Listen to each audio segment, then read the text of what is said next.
Hit the ball!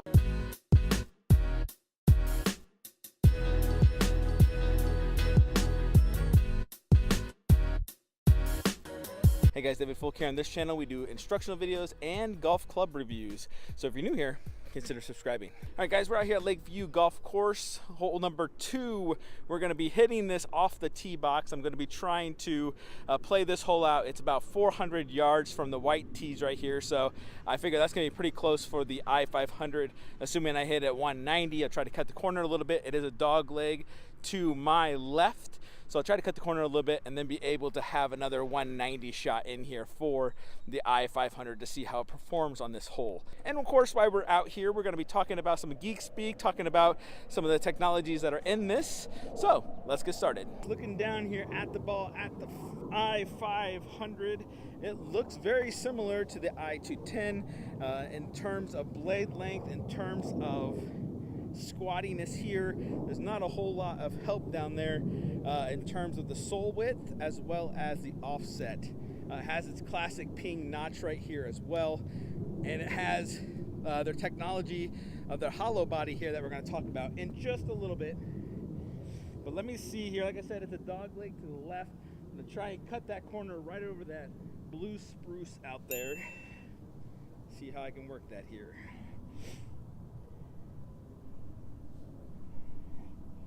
I like the way it looks. It definitely looks very workable, very playable, that is for sure.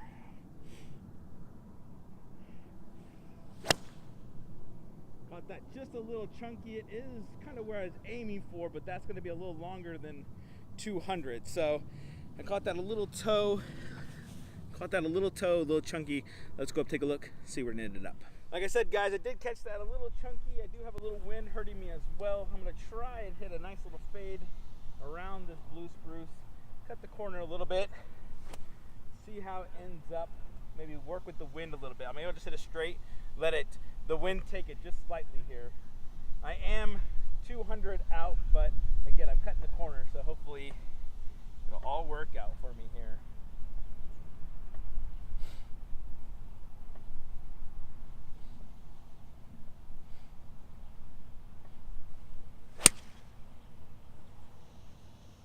Come on, fade. Fade.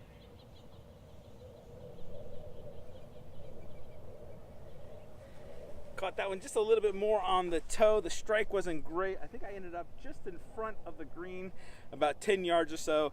So I just pulled it a pinch, kind of caught that toe coming around it, which kind of negated the wind, so it just ended up going straight. Let's go up, take a look, see where it ended up. All right, guys, this didn't turn out too bad actually here. About 30 yards here from the pin. Like I said, I caught that a little high on the toe. It just pushed me out here, caused me to go a little bit straight. Let's see how I can do getting this up and down for par.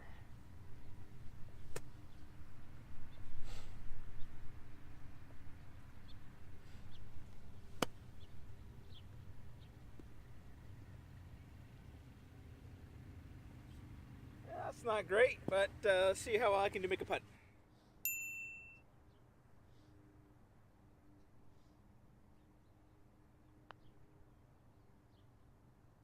Oh, are you kidding me? Look at that break after the putt. Ay, I thought that was in.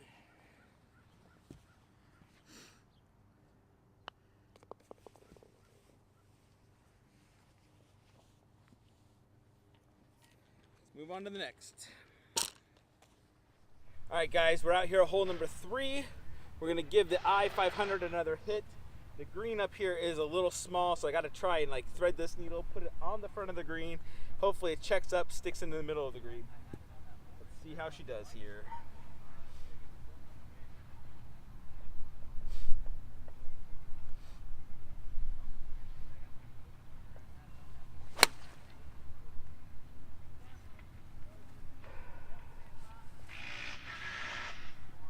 That one faded just a little left on me. Let's go up there, take a look, see where it ended up. Guys, you can see here is where I ended up. There is the pin. So I was just off the green, just missed it just smidgenly. So it was a good strike overall, had the right distance. Obviously I am pin high, so I'm pretty happy with that result. Again, this green is not very big. It's pretty rounded and mounded, so trying to hit it and trying to stick on it is tough.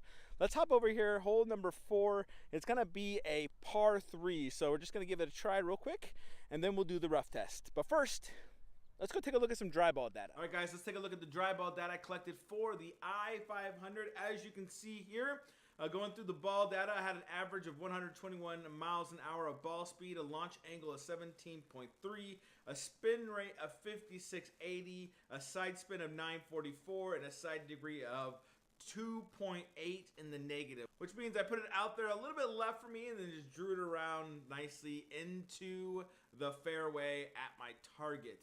The spin rates there for the backspin, 5680 is a little bit low. You can see the highest I had was 6,019 and the lowest I had was 5438. So overall, that's actually pretty consistent. I mean, 600 RPMs for hitting 5 strikes. I feel like that's actually pretty consistent overall. And my ball speed ranged from 123 to 120. Again, I feel like I hit some really solid shots. Some of them weren't perfect. You can see my ball speed dropped a little bit, but overall, I feel like it does have a little bit of that forgiveness as well as a little bit of that workability if that's something that you're looking at. Let's take a look at the flight characteristics here. I have an offline yardage total of 7 yards to the right, so I just pulled it over just a little bit. Carry yards were going to be 186. The difference is 81 to 91, so 181 to 191. And again, that was the difference between a solid strike and a not solid strike in terms of punishment. The 181 is going to have a little bit higher RPM, which probably means I caught a little thin, just generating that much more backspin.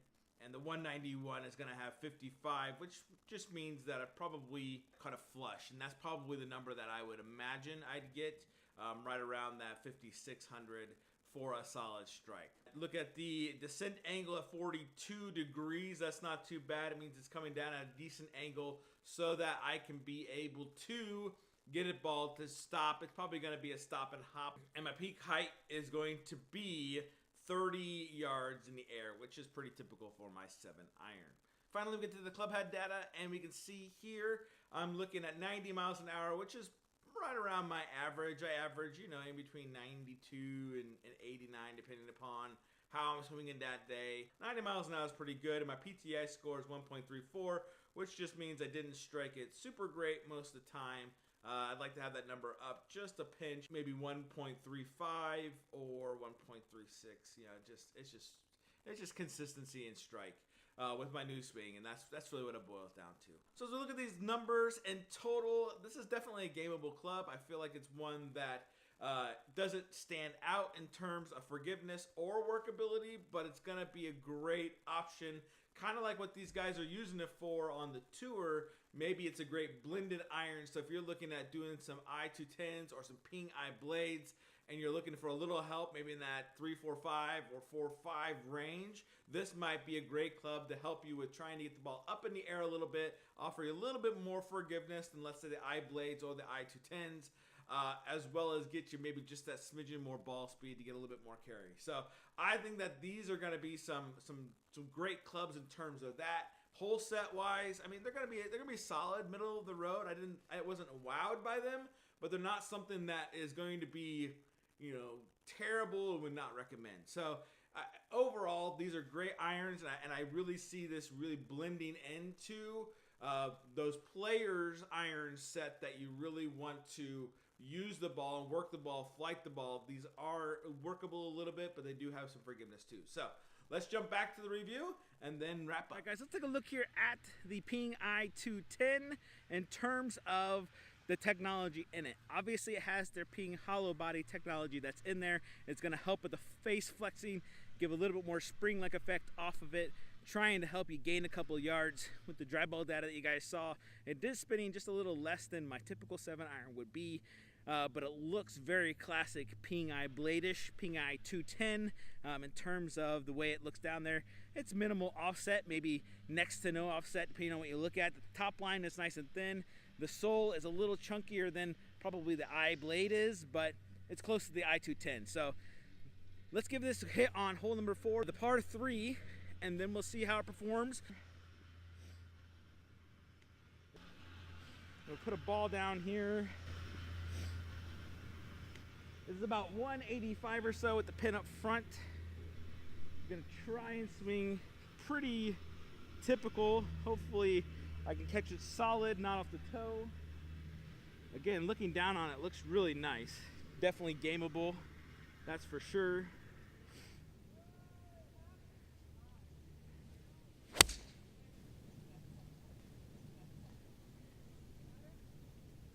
I pushed that one out there, just short. Let's go take a look. I don't know if it's short or if it's on. Let's go take a look. See, right there is my ball. There is my pitch mark. Gonna be right there. My ball's right there. There is the pin. That actually worked pretty well for what I was considering. I thought it was gonna be a little more off than that, but that's pin high. Spin nicely, kicking back. Let's see if I can make this bird here, huh? I'm not, we'll see. Again, got my new putter.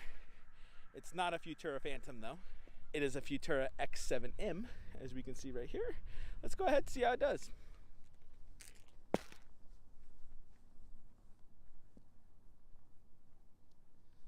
All right.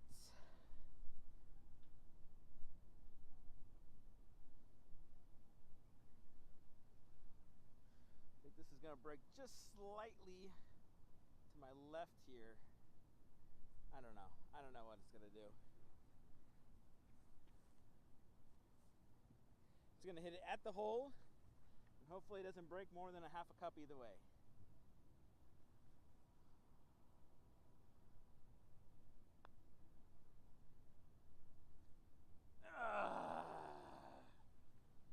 I think that was a poor putt. I think I just pushed it over there. Well, that's just disappointing. All right, let's head over to hole number 5 here. We'll do the rough test, and then we'll wrap up. All right, guys, we're out here, hole number 5. This is gonna be a par 5. I'm out here doing the rough test. We'll get this and we'll stick it in the rough here. The pin is over there. It's in the back section. It's a back pin. Again, I am probably 190, 185-ish out of the rough. So let's give this a hit. I feel like there's a really good chance I can catch a flyer on this. So I'm happy with being probably 190 with the pin in the back. Let's just see how I can perform here, huh?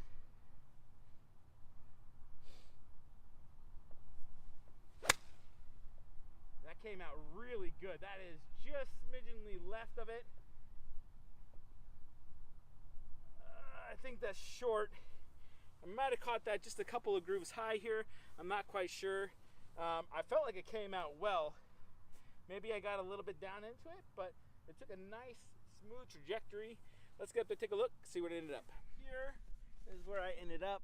There is the pin right up there. Overall, that is not a bad result from hitting it out of the rough. Apparently I caught it a little high on the face. It felt good coming out, so I'm not quite sure if that was how the club feels or what would happen. I thought it was going to have the distance for sure, but apparently I just ended up a little short, and that's okay. All right, guys, conclusion on the Ping i500. I really like it. I wasn't quite sure about the hollow body, and looking at the dry ball numbers, I assumed it was just going to be a little bit of a hotter face, you know, low spin, but you know, I felt like it actually performed pretty well. I can see why people like Tony Finau have the 3-iron in there. It does provide a little bit more forgiveness than, let's say, the iBlades out there, but it has that nice squatty, the nice thin top line. The sole isn't too bad. The offset's not too bad.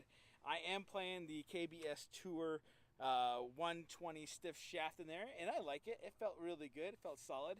Overall, it looks really pretty. The technology is there to really give you some help and give you some spring-like. I felt like the face and the forge feeling wasn't like Mizuno soft, kind of like what we talked about with the i210, but it was definitely softer than what I felt like the JPX 900 forge. I feel like this is a little softer than that. So if you guys are looking at comparing those two, I might actually do a comparison of the new 919 and the i500. I think that might be a good comparison, and maybe the P790. Even though this isn't quite the same as the P790, it has that same technology in it. Overall, guys, I'd be curious to hear your thoughts. Go ahead and post those down below. If you tried these out, did you order some? Let me know. What do you think? Post them below. And of course, while you're down there, go ahead, hit that subscribe button. Give us a thumbs up. Thanks for watching, guys, and we'll chat with you next time.